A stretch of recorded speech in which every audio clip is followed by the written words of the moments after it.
સુરેન્દ્રનગર જિલ્લામાં લાકડાની હેરાફેરીનો થયો પર્દાફાશ। નાયબ કલેક્ટરે મોડી રાત્રે ચોટીલા રાજકોટ નેશનલ હાઈવે ઉપર સપાટો બોલાવ્યો, જ્યાં ગેરકાયદે લીલા લાકડાની હેરાફેરી કરતી 15 આઈસર અને ટ્રક જપ્ત થયા। રાત્રે 12 વાગ્યાથી સવારે 4 વાગ્યા સુધી ધરાયેલી આ તપાસમાં 2.40 કરોડથી વધુનો મુદ્દામાલ જપ્ત થયો છે।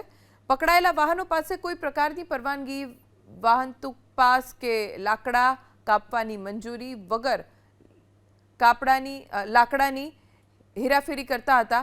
આ તમામ ગેરકાયદે પ્રવૃત્તિ સૌરાષ્ટ્ર વૃક્ષ છેદન ધારો 1951 નું ઉલ્લંઘન છે। જપ્ત કરાયેલા 15 વાહનો સહિતનો મુદ્દામાલ ચોટીલા મામલતદાર કચેરી ખાતે ખસેડવામાં આવ્યો। કલેક્ટરે મોડી રાત્રે ચોટીલા રાજકોટ નેશનલ હાઈવે ઉપર સપાટો બોલાવ્યો, જ્યાં ગેરકાયદે લીલા લાકડાની હેરાફેરી કરતી 15 આઈસર અને ટ્રક જપ્ત થયા। રાત્રે 12 વાગ્યાથી સવારે 4 વાગ્યા સુધી ધરાયેલી આ તપાસમાં 2.40 કરોડથી વધુનો મુદ્દામાલ જપ્ત થયો છે। પકડાયેલા વાહનો પાસે કોઈ પ્રકારની પરવાનગી, વાહન તુક પાસ કે લાકડા કાપવાની મંજૂરી વગર